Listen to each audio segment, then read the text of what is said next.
um, neither of those would have been good. I feel like another thing they were saying was some of the scripts that came up before were like a group of cults that didn't make it to the movie. A cult called Fred Heads.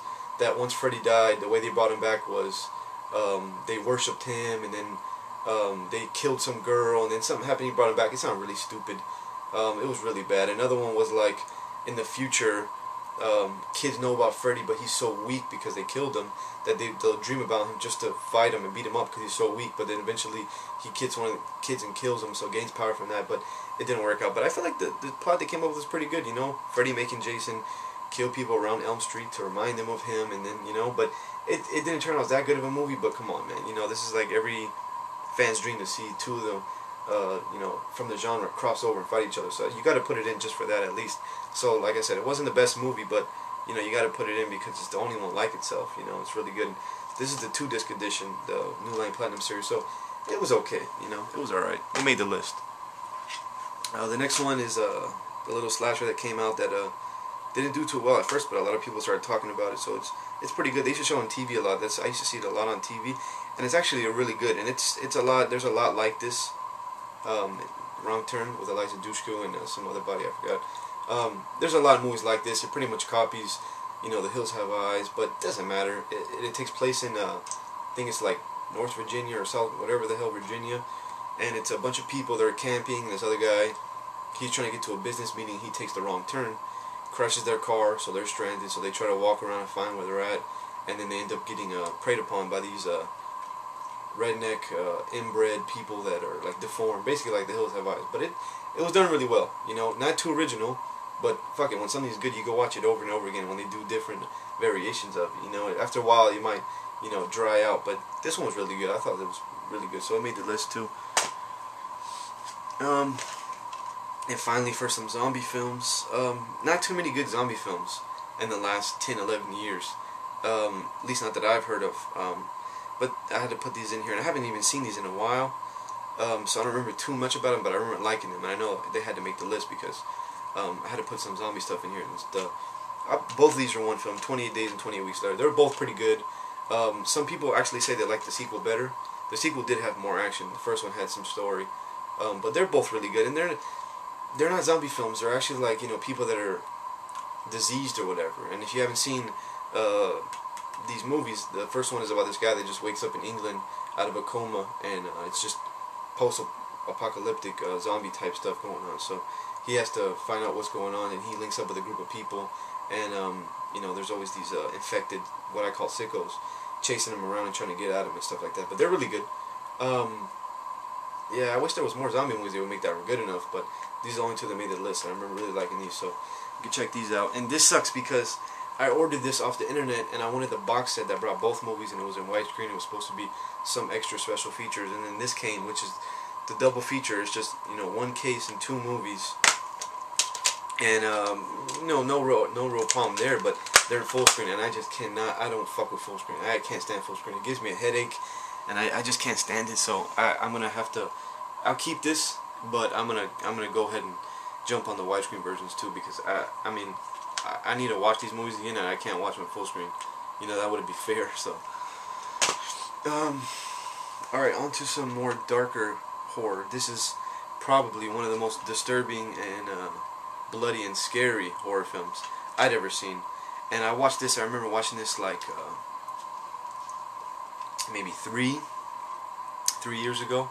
And I remember I rented this from Blockbuster, and I remember I didn't even think it was going to be nothing like this, and it was just blew my mind. And I saw it at night with one of my friends, and we were both like, you know, going crazy. You know, it was really scary. It was really dark, but it's a French horror film called High Tension. Everybody knows about this now. And this is the edition you need to get, the unrated widescreen. This is another movie. If you see it rated, if they even have a rated version, it's not going to be the same. This is unrated. And this movie is so crazy, and it doesn't have a sustained amount of gore, but there's some parts here and there that are just really gory, man. And it's if you haven't seen this one, this is about two girls. This is one of them, and they're like going on some break from college. They're gonna go to one of her friends, one of them's parents' house, and just kind of chill out before like a big test or something like that. I haven't seen this one in a while either. but they're gonna chill out there, and then in the middle of the night, this killer comes to the house and knocks on the door, and then when their dad opens up, just freaking goes off on this guy and kills the crap out of him, and then from there, he's just trying to kill them, and then they have to run, and he's chasing them, and it's really gory. Don't want to say too much about this one because maybe some people haven't seen it, but it's amazing. I might even watch this tonight because I bought this recently. I haven't seen it in over a year, and I might want to watch this tonight. But you know, this is the type of movie you got to get in the right mindset because it's pretty crazy, this movie, you know. And from one gory French film to another, maybe from saying that you can already guess what this one's going to be if you know this movie. This one is called Inside, and this is also unrated. Dimension Extreme. They're doing some pretty good stuff with this Dimension Extreme.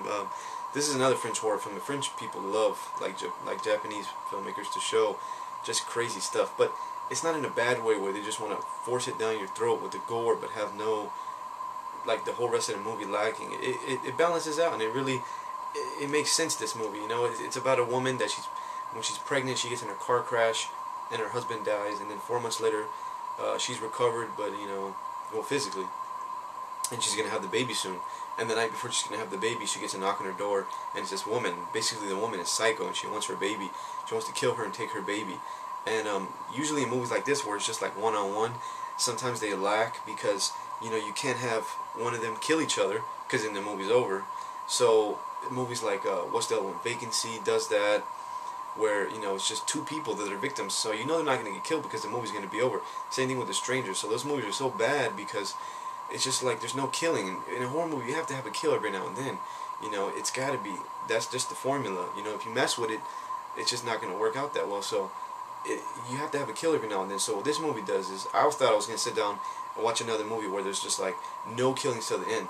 This guy wrote it to where, you know, he creates situations where other people come into the scenario and they get killed, and it's just, the way they get killed is just gross, man. This movie's so bloody. It says right here, unrelentingly brutal and stunningly violent. And I thought it was really good. And there's another one I got from Netflix. You know, check that out real quick. Within 10 minutes, 15, 20 minutes of watching this, I knew I was going to buy it. And as a matter of fact, right when I was done, I went up and bought a copy of this. So this is another really good one. This is a dark horror, so this is another one you got to prepare yourself before you watch. But I thought it was amazing. Okay, and next is really, really good remake of a horror film, classic horror film. And I personally like this better. You're gonna hate me for this, but I personally like this better than the original. I thought the original, maybe my opinion is a little messed up because I saw this before fully seeing the original. I had seen the original, but I didn't fully see it. This is the one I saw first and fully before I saw the original, and it's the remake of the Texas Chainsaw Massacre. And I don't know, man. When I watched the original Texas Chainsaw Massacre, you know, it's scary and it's like, you know, disturbing, and really it's just like the atmosphere that really scares you. I mean, you could, if you put yourself there in your mind, you know, what would you do? But as far as visual horror, there's really none, man. They cut away every time Leatherface or somebody kills somebody, and it's like, you can't do that. You could do it once, it's kind of cool and creative, and maybe show some blood splattering against the wall, but other than that, you gotta show kills, man. They just didn't do it. Tobe Hooper didn't do it, and I love Tobe Hooper, but I just didn't think that first movie worked, so I actually like this one better. You know, people are probably gonna hate me and stuff. I'm gonna buy the original, but I like this one better. And this is the this is like a little, I don't know if you can hear that. It's like a little steel book front, and it opens up like this. I'm sure a lot of people have this copy of this too.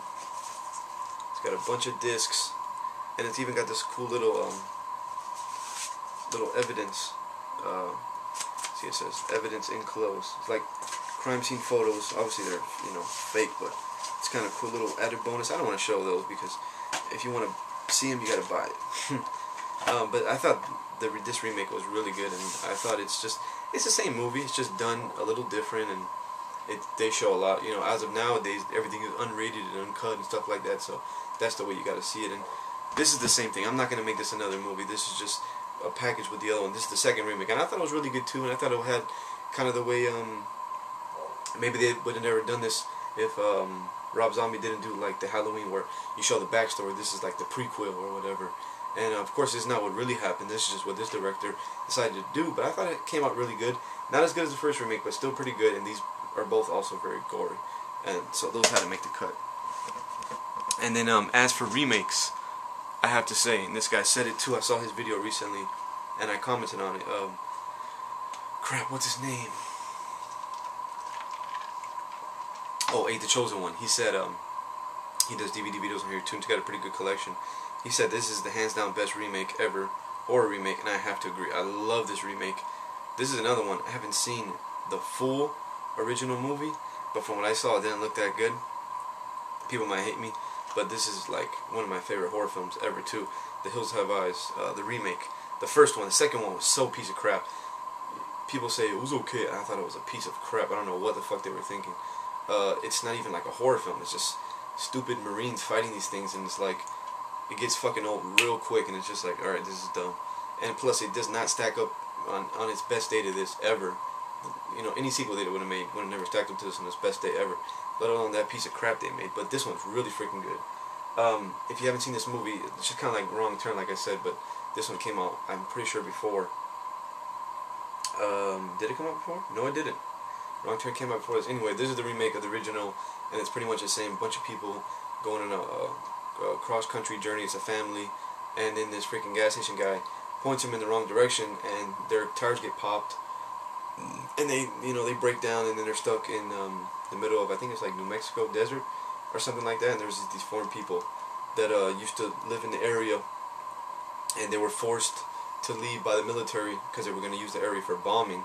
They didn't want to, and they got hit with some nuclear stuff, and they got defected, and from then on they started creating more messed up generations of themselves, and then they go crazy and they kill you and eat you. And it's got a really good fight scene. You don't really see a really good fight scene in horror movies that much, but it's got a really good fight scene between this guy in the end. I don't know the actor's name, but when he goes and confronts them because they take his daughter, he goes and fights him. It's like a good fight scene, and it's shot like a fight scene.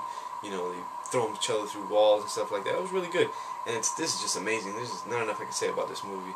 This is another one I watch, a couple times a year just to remind myself how good it is. But this one definitely easily makes the list. Alright, and this one is like surprisingly, I mean, just by the cover you're gonna think, oh, it's kind of kiddie, and it started off kind of kiddie, and throughout the movie it is kind of kiddie. It's not, a scary, super, gonna fuck with your mind type of horror movie, but on the back it says it all, the quintessential Halloween film, is Trick or Treat. And this is another movie that a lot of them have been doing lately, where they come out, they don't do too well, but then people start buzzing about it, on the internet, and then people start picking it up, and then it starts gaining success, which is good, because this film, my friend put me onto this film, and I had never seen it, and I rented it from Netflix, and I put it off watching it for like a week, and then I decided, let me throw it in, and I loved it. And it's really good, and it's like an anthology series. It's like 4 different stories that intermingle, but there's not like chapter, you know what I mean? Like they kind of intermingle, and the characters intermingle a little bit too. And the only real star in this is Anna Paquin, and there's like a couple other people, I don't really know their name, but she's the only like real big star, and it won the Audience Choice Award at the Scream Fest, whatever that is. But it's just really good, and it's really about this little thing. They never explain what he is or where he's from. Trick or Treat Sam, but basically if you don't follow the rules of Halloween, he comes and kills you. So there's like a couple things you can't do, and I don't want to give away too much because I feel like people need to see this, but a little bit more lighter than the other ones I just explained, but still a really good horror film, and it's really fun, and it's like Creepshow basically. Like this, if they ever made this as like a remake or like a reinvention of a Creepshow, I would totally buy it, and I love it. It's really good. The next one is another one that you could definitely say is a horror, and I even looked online, it is a horror, but people probably say, that's stupid, or whatever, but it's fine, this is just my opinion, this is just my collection, but I put this in there because I just recently watched it, so it's still fresh in my mind, and I really like this movie, and this is pt.2, and I picked this up at Blockbuster, in the used thing for like 5 for $20, and I was like, man, I don't know if I'm going to like this and Frozen, and both of them I love, so those are awesome pickups. I might double dip and get them new again, because the discs are kind of scratched and I haven't had any problems yet, but if I do, I'll rebuy them. But this one's really good, and this is another one where it'd be more scary to you if you could relate to the victim, but I mean, I'm not a woman, and I was like, kind of freaked out by this movie. It's really good. It's about this girl, and she's it's Christmas night or Christmas Eve, I think, and she works like in a big office building, and everybody went home for the night, and she's the last one out, and then when she goes to leave and she goes in the parking garage, her car doesn't start.